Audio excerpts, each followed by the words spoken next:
All right. So we're started. All right. So now I gotta get my host mode. Gotcha. Sip my can. Listen, I've been eating like shit. Okay, yeah, this is how we'll open it. Hey y'all, it's two dudes, two dolls. We got Kevin and Brandon, and of course we got Jerry. So yeah, I've been eating like shit for about 2 weeks, and I thought, hey, here is a great idea. If I just buy this kombucha, all of my problems will be Yo, solved. pause. This whole time I thought you were drinking. You remember those fucking Budweiser, Oh what were they, yeah, Bud Gyms? Nah, dude, yeah. I'm only getting drunk off the bucha. You Off know the what I mean? booch. It's I think it's like 0.05% alcohol. I'm about to get buzzed on this podcast. Flavor You know is what I it? mean? Fucking pomegranate. What do you mean? All right. Well, I mean, I'm just. It's either look at Aldi. It's either pomegranate or apple. Um, Fuck apple. I don't know. The apple's pretty good, dude. Should I try it? Yeah, I haven't had it. it's really good. That is typical Luke. I'm just so Fuck biased. this, but I've never had it. I'm so biased. But besides that, I just want to further on to explaining how Jarrett is how I refer to him as grandpa. So today I open up Zoom and I open up the session and I invite everybody. Now I invite everybody with a link. Now let me tell you how Jarrett invites people. He pulls up the code, takes a picture of it with his cell phone, sends it to you, this blurry ass image where I'm half blind and I really can't read it, and then types past drinks. That's my mom's password. My mom made this is my mom's Zoom account, and when she hosts, yeah, dead ass. And when she hosts, that the password used to be 42069, but then she hosted a little Zoom drinking get together with her buds, and the password was then changed to drinks. Regardless, I So- think your mom knows how to send an invite. And I Listen. don't think you do. So Listen, I'll bro. teach you right now. There's three Does it- buttons. Does the it not top- work? Has it not gotten the job done for like 10 episodes of this podcast? We are I- all here.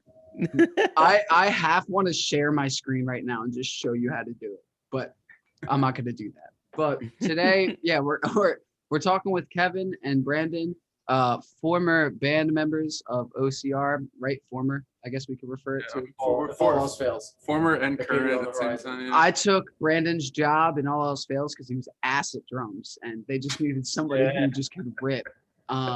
So Shut the fuck up. I didn't use sticks. Like I didn't know that you needed to use sticks. Like if you're playing behind a drum set, you know what I mean? Like so it that was was trash. Wait, hold on. What'd you use? His dick. no. I had a couple like really thick, soft mallets, Fuck yeah. and How many snares did you go through? I only had a snare. Damn, dude! I heard cymbals. What were you guys doing? Some electronic processing? I had two snares. I had a real big snare that I would use. I had this little pedal for my foot for my really big snare, and then I had one snare in front of me, and I'd play with these big like pool noodles. Look, all I'm gonna say is y'all got a new drummer, but you never really got a new singer. So That's 100% a fact. We That's had to true. go. We had to And go barely metal. headphones. yeah, it's true. How many new songs did you guys write after we left? Listen, okay, ready? I'm gonna break it down. I love my two old band members, but we were young and dumb, and we could not agree on things. When I said sludge, the singer thought Tremonti. I don't know how. Not Tremonti, bro. I don't know how the correlation happened, but I would be like sludge, like Slipknot and Cord. He'd be like, "Yo, I wrote this Slipknot riff." Tremonti. Like if he took the chords from a Tremonti song, mixed matched the progression, you know what he probably did? You know what he probably did? He probably took the chords, mixed matched the progressions, and then said it was a new track.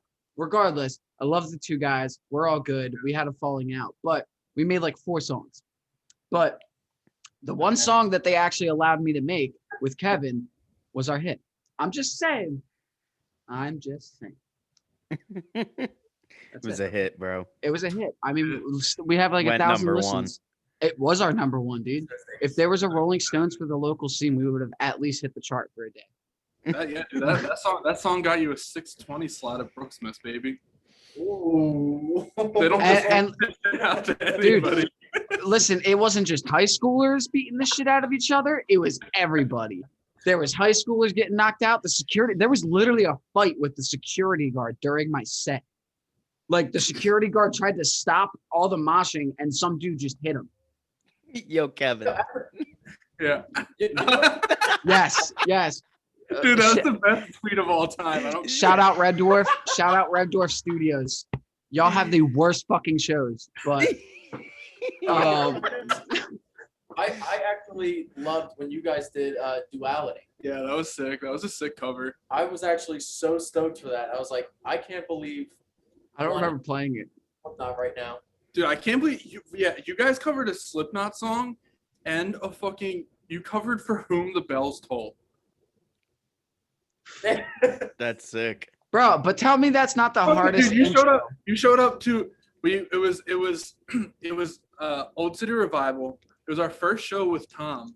It was actually funny. So we had we're like 4 minutes in and we're already like way off track. It was really funny. But I told you. Fuck I yeah. told you. So it was we first started practicing with Tom and his the kid that was in his old band, Brandon Gorman.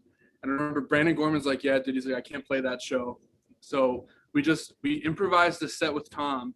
The kid Brandon ended up coming anyways. He was there. Forgot about that. So it was OCR, Bike Roots, Crash Landing, and Inhale, who covered Duality and For Whom the Bells Toll. We And it was fucking sick, dude. we were the glue. And listen, I to this day still think we should get back together and do some shit. I just don't think we should do Tremonti shit. I think if we do shit like Rive, people will pay. That's all I'm saying. People will pay. Hey, But yeah, but- maybe. yeah, maybe. If shows ever come back, if our damn president Joe Biden lets us out of these cells, sorry, I had to let that one out. Oh, free ice cream. Dude, I just want money. Give me my fucking check, Joe Biden. Yeah. No, more money. Dogecoin. Listen. Okay, guys, ready? I'm gonna tell you a story about a man who could have had $10,000 last week. Don't drag me into this. I did No, not fucking say Okay, that. fine. I won't bring this this hypothetical Jarrett character into this story. But I was a boy. Not to cut you off, but you still can. I don't want to talk about You it. can still do I just this don't. idea. Like it's 5 cents fair. I don't want to think about it. But there was a boy, right? There was a boy with a dream, and he had $100 in his pocket. He said, "Do I buy Doge, or do I not?" And he was told no. Last week, that boy watched that stock rise. Yeah, but if you were a true renegade, you would have done it anyways. So I have no. That's why I'm saying I'm a boy. Okay. That's Fair why I enough. check in with anybody when I bought mine. Nor did I tell anybody that I was doing it. Yeah, he just showed So up. smart. $35 in Dogecoin. I lost $10,000 You didn't lose $10,000.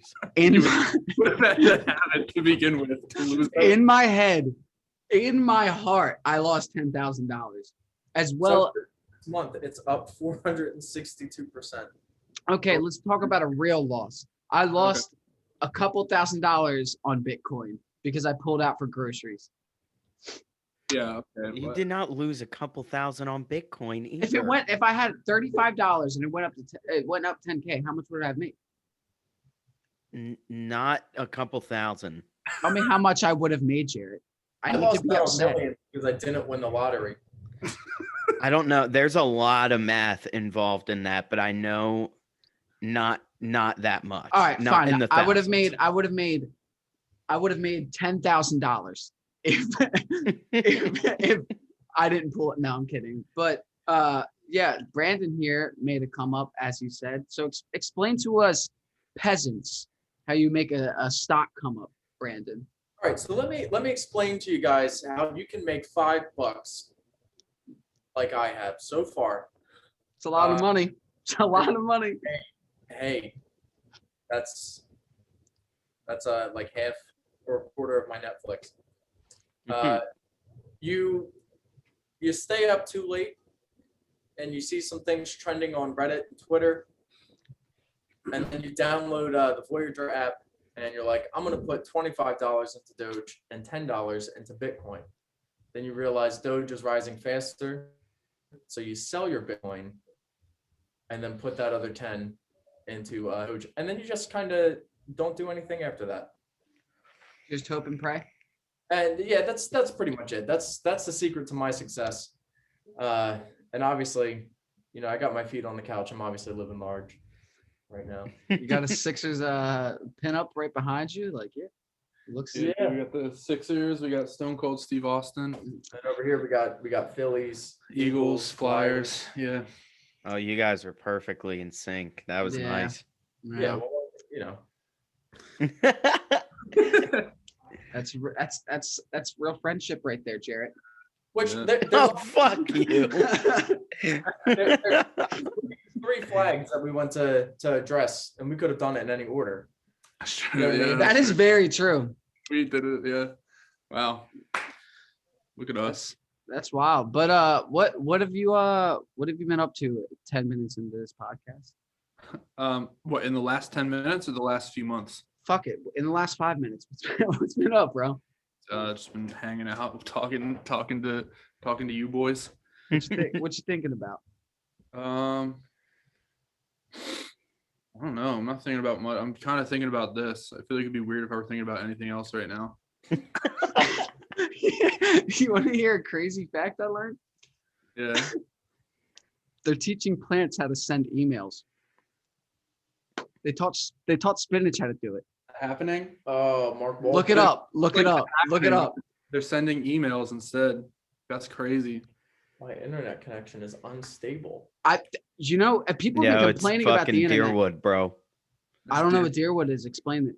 It's me and Brandon actually live in the same neighborhood, and the internet, anything out here is fucking tragic. If you're in a basement, you're in a lost zone. It's tragic. You're back bro. in 1980. Like, it's literally right above us is my router. Like, I should be in that bubble. Yeah. No. No. Well, And there's I also- thought the same. I used to have the router down in the basement with me, and it's still like everyone comes over and they're like, yo, what's the Wi-Fi, bro? I can't do anything. Yeah, it sucks. It sucks. Well, the whole issue with it is like why like the actual signal bounces off certain metals. So if like you're in the basement, which has most likely the most metal because it will carry like your plumbing and shit like that. That's why like people get shitty reception in their basement. And Brandon's brothers practice down here, so Yeah, a ton of metal. they're There's Probably ton- why they're all. That's a good one, bro. Thank you. I had no response. I was like, it's a dad joke. But yeah, musically, what have you been up to, guys? Working on a new project. We went to the middle of Pennsylvania in December to record some songs, and we've been trying to figure out how we want to release them pretty much right now. So that's what we've been working on. Yeah. Release them on Where'd you DistroKid, record? our new sponsor. We recorded at initially we wanted to, it was ideally when I pictured it in my head, it was going to be a cabin, like a nice cabin, but it wasn't. It was just a house. It was a normal house. We got there. So Brandon came separately. I drove up with Greg, and the house looked like not that big when we were looking at it on Airbnb. And then we get there and we walk in, and the kitchen's like, it has the biggest island I've ever seen. Yeah. At least 10 chairs. Yeah, they're like, it was like a 10-chair island. So they have a shitty house, but a nice island. Who No, it was a did nice that? house. I was Oh, okay. hoping it was a cabin, but it was just a nice house. Oh, I was taking it like you were saying it was like a creaky ass old house, but they have this nice ass island. It was a little creepy, but it was nice. Yeah. There were three kitchen tables or dining room tables, I should say. Yeah, it was unbelievable. What we had one set up. Isn't it 4? Because we had the one equipment table. No, we had the one recording table. We had the equipment table, and then we had A third one, yeah. There wasn't 2 more. No, yeah. So there was one we had for equipment, one we had for recording, and then one that we had to eat at and play ping pong on. Yeah. Yeah, and it was sick. It was in the middle of nowhere. We had no reception unless you were connected to Wi-Fi. It was awesome, and spent the whole week recording. It was fun as hell. That's dope. awesome. Who actually engineered it? Greg Okay. Greg who? Richard. Greg Richard. He's been a long time friend. I actually met him through he was in the band with Luke, so I met him through. I know Greg. I just Yeah. had to get him to say his last name. I met him through Luke and Pete and all them, and I don't know. We just thought he'd be good to engineer it, so we brought him with us. We were dead wrong. Yeah, it's terrible. Dead It sounds wrong on awful. that. No, I told you guys. I told you. I said you might as well just throw him out of the car. I feel like now we have to get Greg on because y'all are just slandering this man. Yeah, I'll do a total feud with Greg. Hold on, yeah. I want to start a WWE feud with Greg. Listen, Greg, you're a punk. I don't know. I didn't watch it. My dad ruined it for me as a kid. No, this is like our first recording experience in I don't know how many years. I guess since we did In Waves. Like Apartment doesn't count to me. That was so easy to do, but In Waves was like the last one that we did, and I totally forgot what it was like. Like I forgot about that. Like the stress. Like when you think that you have a really good take, and then it stops, and then the engineer's just like, you could do it better. And it's like, the fuck are you talking about, dude? It's like, are you out of your mind? So it was like that. I forgot about that. It's just like, I forgot about how much you fuck up takes. Yeah. And I don't know. It was fun. I missed it. I'm glad we did it, and excited about it. Yeah. How many songs? Right now we have 5 that just need vocals, and we're keeping it going. I think honestly we just want to do. I mean, I say we, mostly me, as far as I know. I just want to do singles at first. Dude, singles are the wave right now. People aren't dropping albums anymore. I just don't want to because with the OCR we did we did a couple singles, but not really. We just kind of put songs out, and then we did the Coast and Ladolier, and then we just put out the album. And I don't know. I'd rather just keep doing singles for a while and not worry about doing an album right now. Yeah. Well, with OCR, I feel like we would just write music that we really liked, and then would just put it out. Put it out, and then be like, okay, well now it's out, Yeah. so we're kind of done with it. Yeah. Outside of playing it live, obviously, but I definitely think we're gonna try to be a little more strategic. I'm good with just doing singles, and then release a greatest hits with all of the singles on it. The singles thing is tracks. the singles thing is cool because you can kind of keep the train rolling. Exactly. Yeah.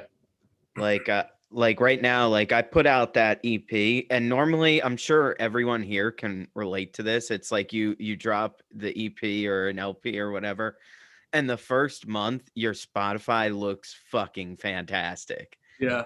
That monthly listeners number just looks so good. And then after that 1 month is up, then it's just you just look at it with disgust. It's like the John Travolta meme where it's just where did everybody go? Yeah, man. Yeah, I'm actually I didn't plan this at all, but I put out that EP and have been putting out singles since then, and the number hasn't really gone down, and I was like, oh shit, I didn't even plan this, but maybe I should have thought about that a while ago. I mean, I think the new music's great. I've been listening to it on repeat. Might I say? Oh, thanks, man. Appreciate it. Yeah. Um. Yeah. No, it's sick. But yeah, it's like my biggest thing is So specifically when we did OCR, when we released This Is a Beautiful Painting, did way better than I thought it could ever do. Yeah. Relatively. Like I thought 10 people would be like, hey, cool release. But people were showing up to shows and like singing songs and like I remember when we played a show at Dylan Coverdale. Well, I played a show at Dylan Coverdale's house, and I was playing Colopsia, and everybody at the end was was singing along with me, and the song wasn't even out yet. I was like, that's okay, the best. maybe people will react well to this album. Who knows? And they did. And then when we turned around and released In Waves, I remember I had the worst panic attack of my life, because immediately, as soon as it went out at like 12 a.m. in my head, I'm just thinking, what if this does not do as well as the album does? And it just like, I was so scared about it. It was insane. How did you feel? Like, do you feel like it did well, or like better or worse? I think that it was I feel like it's hard to compare. I think I remember what someone said to me after it had been out for a year, I guess. He goes, I feel like you put that album or that EP out and that was it. Like you never really acknowledged it. And I totally agreed with it, because that's exactly what we did. We'd been playing songs from This Is a Beautiful Painting for so long that I personally felt like we just needed to put anything at all out. And at that point, pretty much whatever I said would just happen, I feel like, Yeah. So we put it out. And then I think once we put it out, I realized how exhausted I was, like me personally. And I kind of at that point did most of the promoting and the visual stuff and anything that would go along with releasing something I was doing at that point. And I think once we put it out, I realized how exhausted I was. So we didn't do anything for it. So in terms of getting our name out there, I think that the album did better than the EP. But I don't think that the EP was necessarily like a failure. I think it made par. You know what I mean?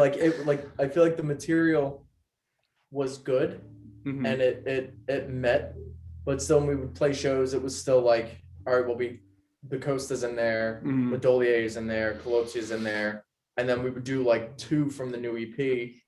But I also think like to tackle into just being exhausted, because we did This Is a Beautiful Painting right into the split with Crash into a new EP, all while playing a ton of shows. Mhm. So by the time like we got it out, it was almost like, okay, we finally got music out from, I would say, like a legit studio.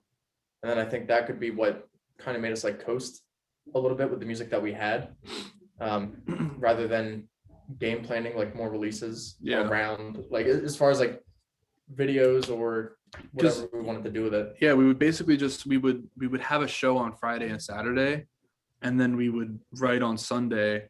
And then like before we knew it, we were just in the studio recording it, and then we had it, and we're like, instead of ever spending any time like doing any sort of release strategy for it, we just put it out, and then we're just like, I don't know what to do from here. So That's why I still wish that we were able to do. I mean, granted, I love the character and the story behind how we did everything, and This Is a Beautiful Painting. Mhm. But I really wish that we were able to do that at Gradwell like we did with In Waves. Yeah. Just because I feel like we were in such a rush to put out more because of the quality of This Is a Beautiful Painting, because we did it in a bedroom. Yeah. Over like a year.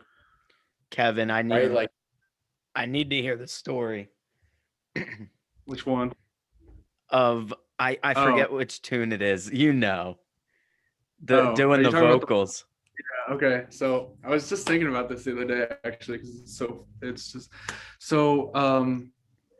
we were recording. We did all the songs, then we were going to do vocals, and I had no vocals, no lyrics written, and we're going to record Tremors, and I didn't have lyrics for it. Yeah.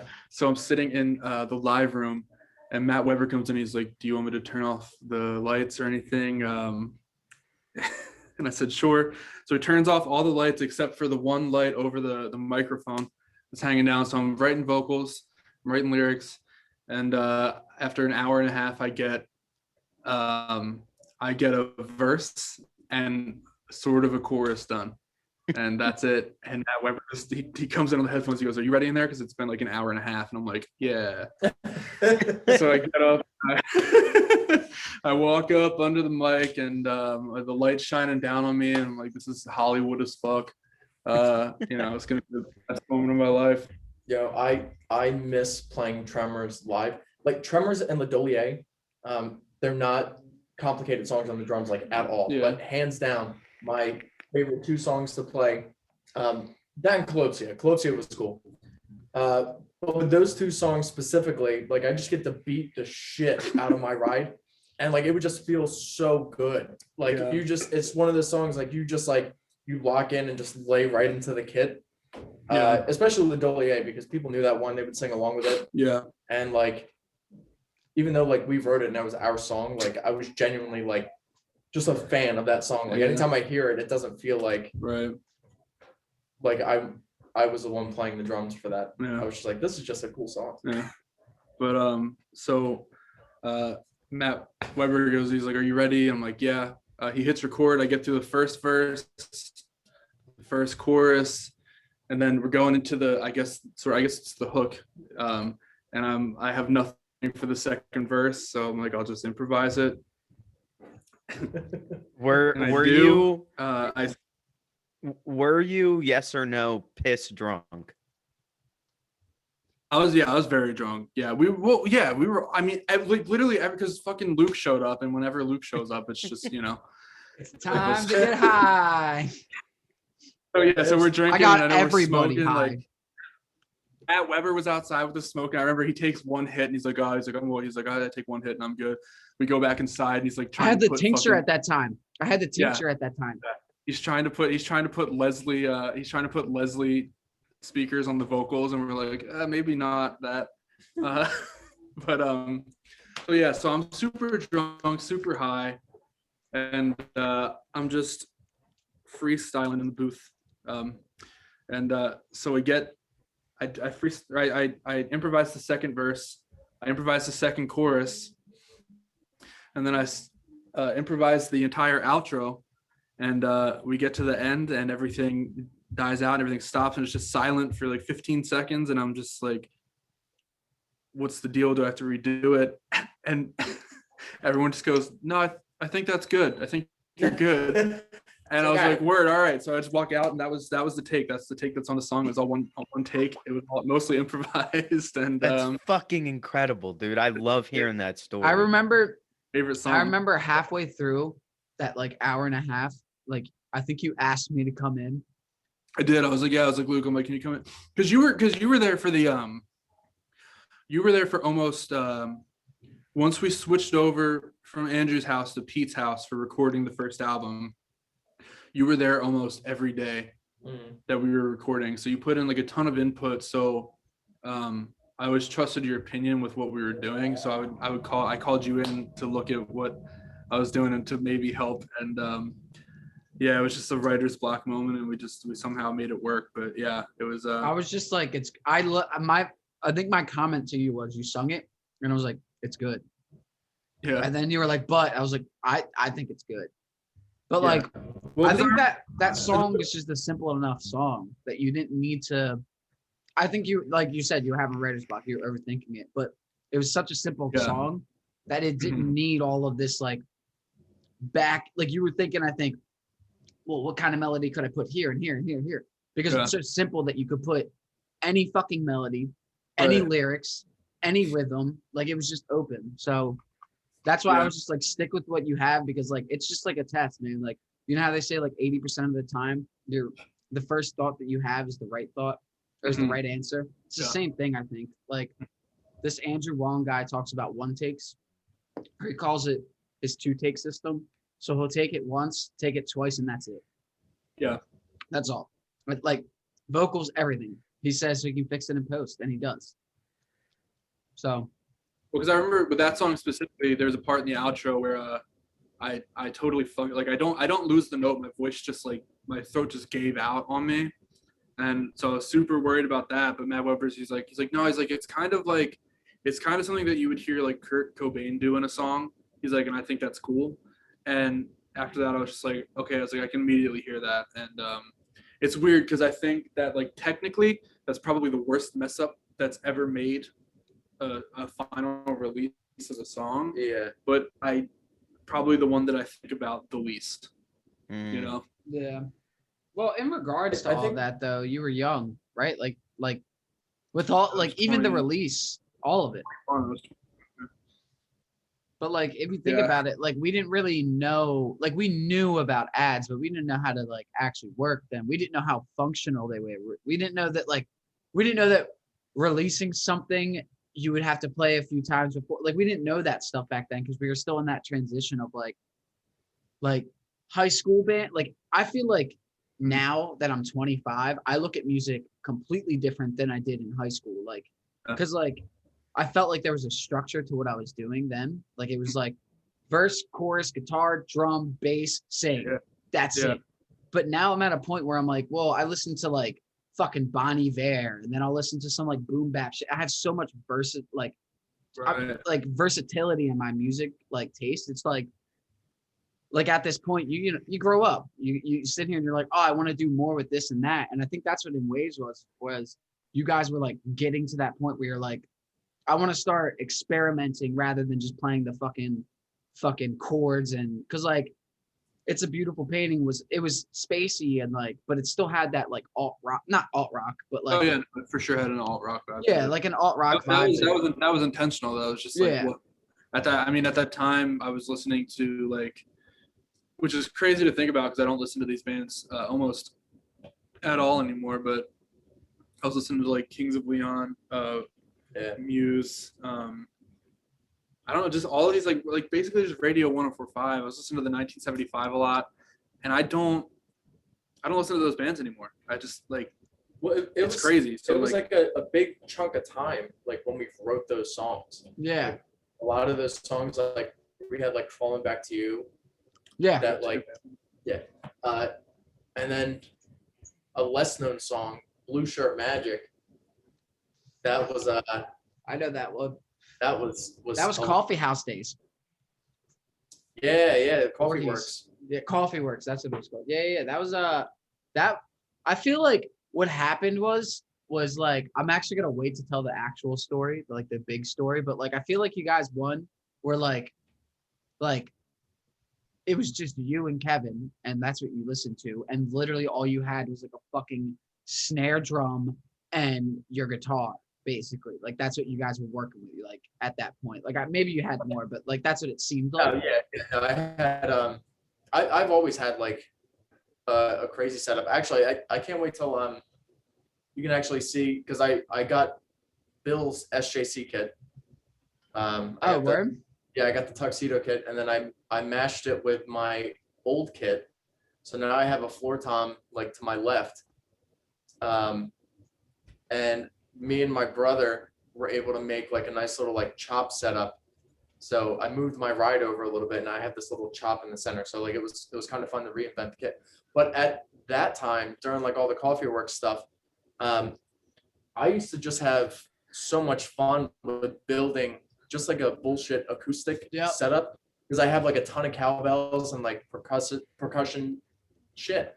So like I would have my djembe as my floor tom.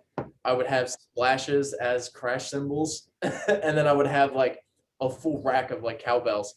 And we would change it all the time, like depending on like whatever it was that we were doing. Mm-hmm. And it was just fun because at the time when me and Kevin would practice for that, this one I was still at my old house, and it was just like a rancher, you know what I mean? So like we didn't have enough space, so we would bring all of our shit out into the living room. I actually told them about this the last time. Oh, Yeah. dude, it was so awesome because like we would just set up these like weird, kind of fun setups, and like to kind of give like more like backstory. Like everyone in my family is a musician, so like my brothers, my dad, like everybody pretty much plays drums and guitar. So like, we would just set this up and we would just leave it there in the living room. So like if you're trying to walk in from the living room into the kitchen, like you got to step around my like weird. That old crib, bro. Rest in peace.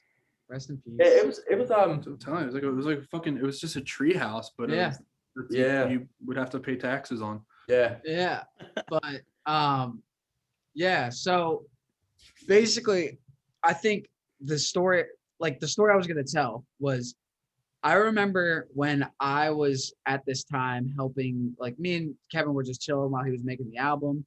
Like I was helping him out with ideas. This was literally the fucking plan every time me and Kevin would meet up. I'd have a bag of weed, I would take a tab of acid, and we would sit on the golf course while he played guitar. And I was like, yeah, man, that shit's good and all, but like you could do this. And then we would like think of ideas. And one day we were at like the school this time, and I was tripping on acid, and I was sitting in this little cubby, and we were just passing the bowl back and forth, and we were just talking. And I look at him and I was like, bro, sometimes life's just a fucking beautiful painting. And he paused and he was like, bro, can I use that? I was like, yeah, man. Fuck yeah, you can. I did not know that. Yeah. I was tripping hella hard too. I was on like 4 or 5 hits because I would hit him up when I took big tabs because like, I was like, I trust this guy. So there was this situation in my life where this kid tried to take advantage of me while I was tripping on acid. I was tripping, we were smoking. Long story short, he goes around the corner to take a piss, but he didn't put his dick away when he came back around. So I only trusted a few people to trip with, and Kevin was one of those people. And I took like 5 donking hits, huge hits of acid. And I just like, we were just chilling. This is like when I would watch the school go fucking 50 miles to the left and like sitting inside of the cubby. Like, you know what I mean? Like, yeah, you know what I talk about often, and it honestly blows my mind because I had never seen anybody party that hard and consistently. Then it was Local Legends. I think it was the second time we played it. Yeah, the second time we played it, and because you would just like, you would pop in, like, because you came with us, you would pop into the tent. You're like, oh hey guys, like I'm so excited about this, having a good time, and then you would just leave again, and we wouldn't see you for like a little while, and you would come back and you're like, yo, you guys just missed like this set, or we just went and did this. And I know like I don't think you slept or even sat down. I did not. So I took a shit ton of acid, and then throughout the night, people were just fucking getting me trashed. I met these random hippies who turned me on to doom metal, which was fate, literally fucking fate. And we're sitting just listening. Yeah. I was an odd hippie. Like I was a hippie, but I was an odd hippie. Like I don't know, like I didn't like all the hippie shit, but I was so about like just fucking no deodorant, long fucking hair, no fucking shoes, didn't wash myself, lived that fucking free life. And then somebody's like, bro, you smell. I'd be like, I know I do. I don't wear deodorant. I didn't shower today. And it felt great living that life for a while. But basically, I remember just like taking a shit ton of like acid, chilling with these people. And then like people were walking around with butt plugs, and that's all. Butt plugs. Snakes. Remember the chicks with the snakes? Yeah. Naked with During your set. around the shoulders. Yeah, and butt plugs with tails. Wait, that was they had snakes? They had snakes. The ones that were during our set? Dude, because I remember specifically, I was like, wait, they had real snakes. They had real snakes. Bro, Unless, if I'm making that up, You don't remember that? No, so there were these girls that came up to us, and they're like in robes, and they're like, hey, they start talking to me. They're like, is it cool if we they're like, we're dancers, is it cool if we dance during your set? I was like, whatever, sure. And so they're in front of us on the stage, and they just take off their robes, and they have butt plugs and they're naked, and apparently they had snakes, which I just found out right now. No, because I remember specifically, I was like, this is ridiculous, because the fact that we had, like, it was like stereotypical, like, Motley Crue 80s rock and roll, like, yeah, I mean, except for the style of music. yeah. You know what I mean? But just the fact that we had, like, tits and snakes like in front of the stage, I thought it was the weirdest. That's pretty weird, especially considering what our music is. It's not like a Yeah, like the fact that we have that to Colopsia, yeah. City by the Sea, Damn. City by the Snakes. Yeah, we have a lot of crazy stories. I remember Halloween was one where Kevin bought a Nerds rope, and he was just like, I buy a Nerds rope, it was just Yeah. given to me. oh, he got a Nerds rope, and not a regular Nerds rope, my friends, a high Nerds rope, a good Nerds rope. And he ate some of it, and he comes over and he's like, yo, man, am I good? And I was like, yeah. Later that night, I kid you not, I have literally 3 people sitting here to prove it. I took 20 hits of acid. He did. I remember, I remember Luke walked up to me and stuck his tongue out, and I have never seen so many hits of acid on someone's tongue. Like they were just in like a fucking mound. It was I was two. like- It was 2 rows. It was 10 and 9. So I had 19 on my tongue, and I took a liquid. Right after I came up, I huffed a fucking nitrous. Hold up, time out. 20 minutes later, I did some fucking cocaine. Then I did some fucking Molly. Like I was bad. But then we're watching this set, and the same thing that Kevin did earlier to me. I look at him. I'm like, bro, I'm not good. I was like, I need to sit down. And Wait, I you said that to me? yeah, I was. Remember we were watching Your Persona. Oh yeah. Yep. Hold up. Boo Your Persona. Boo Your Persona. Boo. Fuck the bassist. Fuck the whole band. I don't give a shit. But regardless, so I'm sitting there tripping balls. I start growing 20 feet. I was having an existential. What is that shit called? Not an existential crisis. When I was lifting out of my Oh, body. an out of body experience. I was having an out of body experience where I was literally growing, and I was looking like at my legs below me, and like everything, literally like I was looking down onto the fucking stage and shit. And it was the craziest thing, but it was too much for me. So we had to go back to the campsite. I blacked out for like an hour because I tried to sleep. I'm on fucking coke, Molly, acid. Like you're not sleeping. So then I eventually wake up, and Kevin told me to wake him up. When I woke up, I don't think I did. I just left. No, you didn't. You I left. just I woke left. I woke up in the middle of the night and you were gone. I'm like, where the fuck is Luke? Why didn't he wake me up? And I get out of the tent, and you're just sitting on the dock, like just staring at the stars. I'm like, hey, what's up, dude?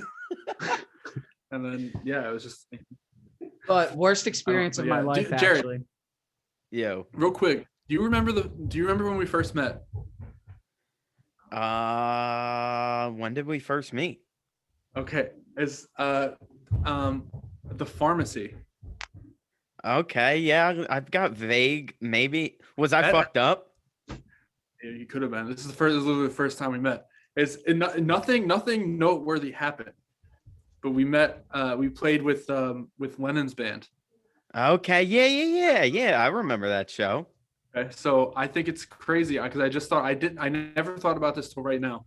That's the first time we met, and that's pretty much the first time Luke and I ever hung out. Really? And I think it's crazy, yeah, that we were all at that show, and then you look, I guess what, Jesus, 5 years later. That's wild. It's kind of, it's insane. I was thinking about the time. That's fucking crazy to think about. Yeah. I was thinking about the time. Do you remember? We had like me and Luke had chilled maybe a couple times. I don't think me and you had ever like chilled outside of a show. And we went to some like fucking school, and there was like a hockey rink, and the 3 of us just like smoked weed. And Okay. Yeah. Yeah. That was it. I was just thinking about like that time, and we just like chilled, and I never had that experience really with either of you. Like maybe me and Luke had chilled a couple times. And then if memory serves, we all went to Jason Coleman's. Yeah. Because I remember he Right? came up, he was cooking chicken, and you just hear the sizzling getting louder. And he comes up the stairs. He's like, "Does this look done to y'all? Is it done?" We're like, "Yeah." That's funny as fuck. I That's remember, funny too, because like Jason was my friend from way back when. right. And y'all didn't really know Jason all that well, and now him and Luke work together, and like you've played at his house a million times since that night. So I think what had happened, so you and I met at that show. That's for sure the first time we met, and it was definitely just like oh hey, you're playing this and you're also playing this, like cool, nice to meet you, like that type of thing. I think you gave me a copy of Potential. Oh my god. I still Wow. have it. It's in my room. It's in my room at home. And then I don't know how, but we were friends on Facebook after that, and you hit me up to play the Halloween show at Jason's. Yeah. Yo, that night was And fucking wild. unbelievable, dude. Unbelievable night. Me and Matt And, were pirates. I don't even think I was anything. Dude, I drank so much fucking Captain Morgan because I was dressed as a pirate. And I remember like I don't even think I could like set up my drums. Like I like kept knocking things over, and I could barely do anything. And like all I really remember is like I don't remember whether I was good or not, but people were like, "Yo, how'd you just play?" Like you What a can't good set. I do remember it. yeah, that's funny as shit. They were like, whoever the fuck is they, but like they were like, yo, like you can't walk right now. Like, how are you playing at 7? And I was like, I don't know, dude. Like, this is the I only have a thing I'm surprise good guest, at. everybody. Okay. What's up? Hold up, I gotta Who we put got? the headphones on for him. Okay. Not Kai, it's Austin. Wait, what?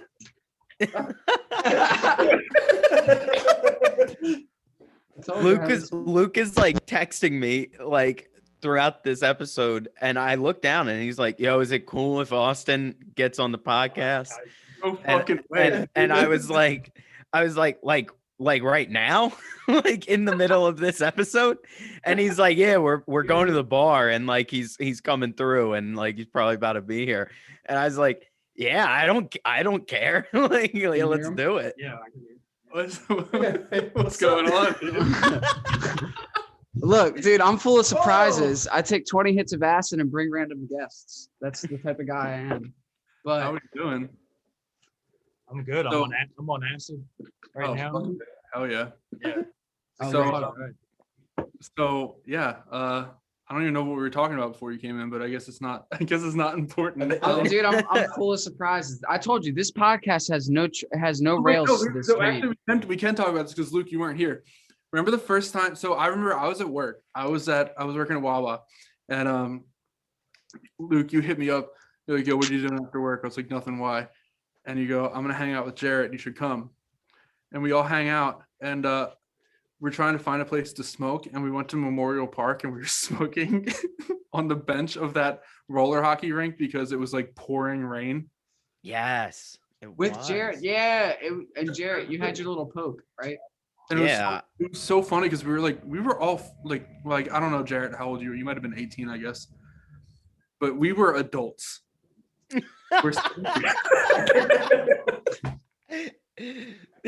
We were adults. We We're were. just sitting in the pouring rain, like smoking weed, and you're just like, I mean, I could hit up one of my friends so we can get out of the rain. I'm like, that'd be cool. Did it work? Did it work? Yeah, we went to Jason's. Tracy Coleman's. Oh, Jarrett did that. True. I was like, I had no friends at that point. It was Yeah. just like you and Kevin. And And I was just like, Yeah. damn. that's crazy. We were just talking about how me and Jarrett met or a couple episodes ago. I don't really remember what episode, but yeah, that's wild. Like it's It's weird that we've been friends this fucking long. Yeah. It's just a weird thing because it's like, you know, you grow up, right? You get out of like, well, for me, I moved and then you lose all your fucking friends. And then Yeah. people call you the F slur because you wear fucking Abercrombie and Finch because it's pink. And that's not cool at your fucking high school. And then you're bullied. Mom. That's really specific. I can't say that I personally had that experience. me but- neither. Listen, Mom, I was goth and you took all my clothes away. Yeah, Like we used with to moms. we used to throw the kid who used to wear Abercrombie across the room in gym class. We used to play with him in the locker room. Yo, Jared, It I was have me. a question. I have a question. Now that I'm talking to you, Yeah. we won't get to the fact you didn't answer my text, but we will get to the fact what happened to the queso dip. Oh, dude, that shit's gone. Did you just dump it? I one day I opened the fridge and it wasn't there no more. Oh, That's you have that type of rule in your house if it's in the fridge. I was talking all this work like I make the best queso. I made the worst queso. We didn't have any of it. It sat in Jared's fridge for like a week. What was in the queso? Just What do you whatever. mean fucking cheese? It was just cheese and like Well, rotel, Cheese. but it was bad. What kind of cheese? It was Pepper jack? garbage. Yeah, all sorts of cheddar and the fixes. Yo, so Any pep? what's up? Oh, no, Kevin? go ahead. Go ahead. Oh yeah. No. I was gonna say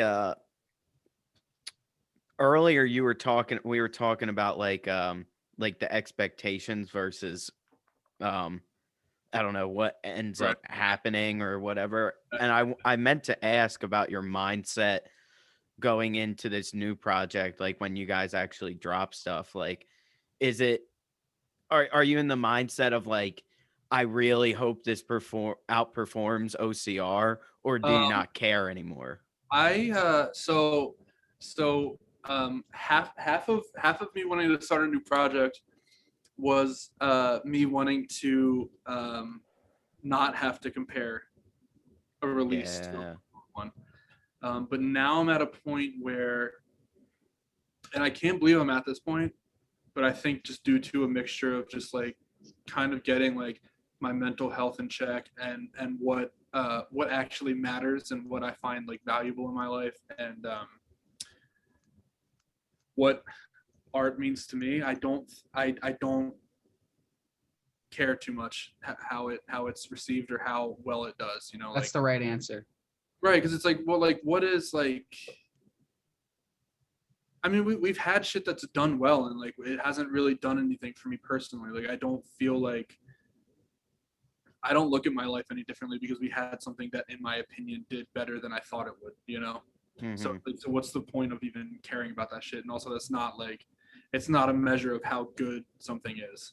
I So- mean, my biggest thing that made me stop caring was that I like, you know, you listen to everybody's story and it's always the moment that they gave up on giving a shit about their music and were just doing it is when somebody noticed them.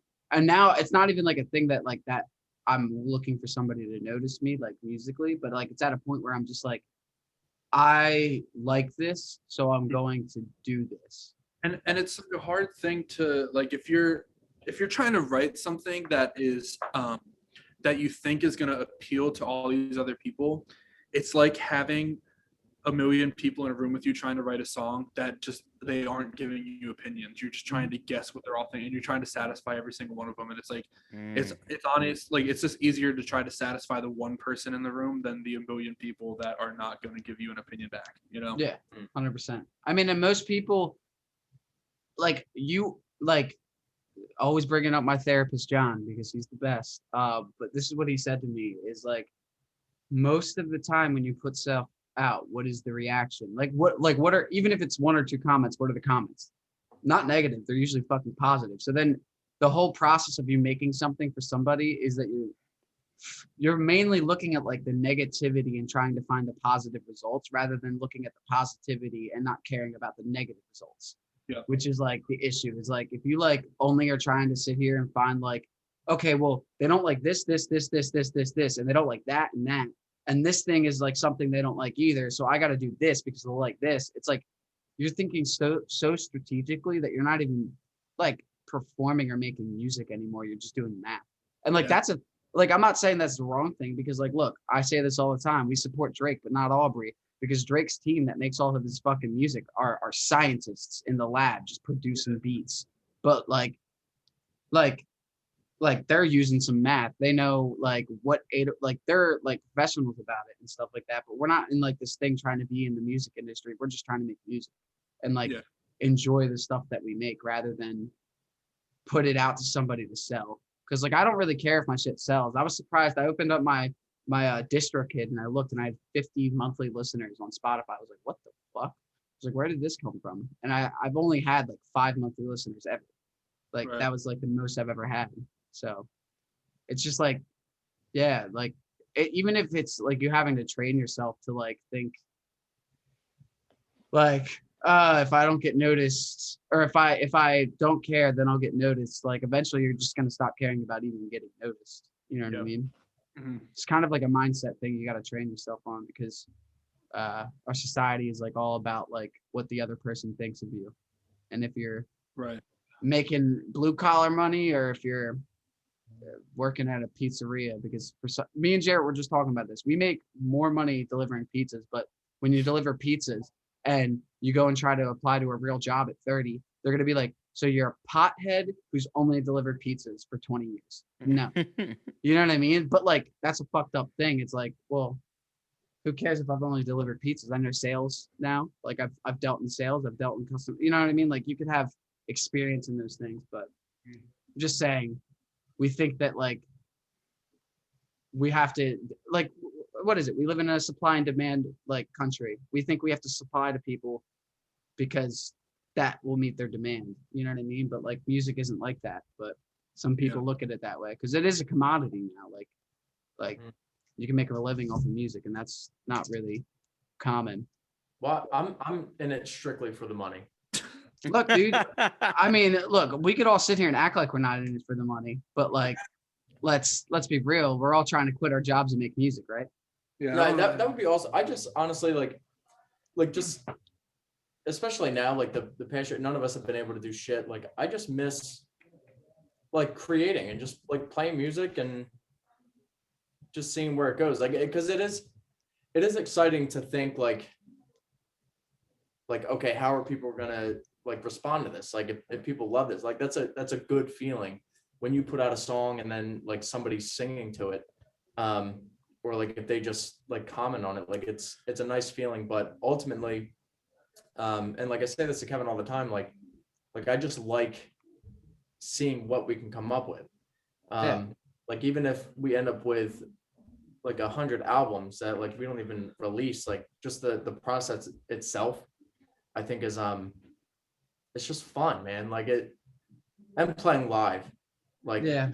I miss playing live and just being around other like artists and musicians and even like I miss like the like shows where you're basically only playing for the other bands. Yeah. When you get like 2 people that show up, but still like it's the best practice you can get. You know what I mean? It's just it's such a cool environment. Definitely with COVID and all the lockdowns, like not that I took any of that for granted, but it I really thought you were about to say not that I took it serious. I was about to laugh.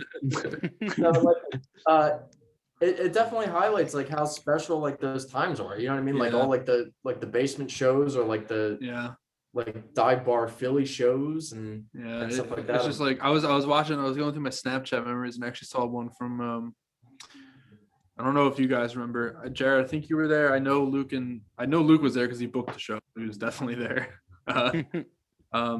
Austin, you were there because you were in the Snap. But we were watching. It was during a show. It was when Upsetting was in town. And my house, yeah. No. We were in Kevin Horgan's basement. Oh yeah. And we were watching the Sixers versus the Raptors. And I'm during just like, set. I'm like, God damn, dude, I fucking miss this shit, man. Dude, Like, I have a fucking Snapchat from that show where we're listening to Earth, Wind, and Fire. Yeah. And you start going off on some like diatribe about how like some conceptual like alternate music video for that song. Fucking whatever that. I do? Yeah. I have it. I have to send it to you. You guys, dude, I have no idea it's what I must have said. It's unreal. I remember that night like it was yesterday, and it was probably like 2.5, 3 years ago. Yeah. Yeah, it was 2018. Damn. And it was Man. cold as tits. I remember it was freezing out. It was really fucking cold. I think I wasn't there, but I think that was the night I wasn't able to go, but upsetting stayed at my house that night. Yeah. They Yeah. And said I- it was the night before that came Jerry, over. Jerry, Yeah. you were there because No. we played and you came. Was that not that show? Oh yeah, I showed up for like 2 seconds. Yeah. I remember looking back and seeing you as I was playing. I was like, oh, there he is. But yeah, I think that's a good spot to end this. I know me, Austin, Kevin, and Brandon are all about to be watching the Sixers in 10 minutes. So, but yeah, good talking to you guys. Brandon already dipped. He's probably Tony got beer. He didn't know it was over. yeah, he's probably well, he's probably gonna turn the corner and the Mac's gonna be closed. But special appearance by Austin, and everything like that. Yeah, But you guys got to have me back. We got shit to talk about. no, we actually have you on the list. We literally Bro, have you on the list. We got shit to talk about, bro. Tell you what. We have look, For see, sure. hold up, guest appearance, Austin, on the list. All right, word. All right, we'll be back with y'all on a different Sunday.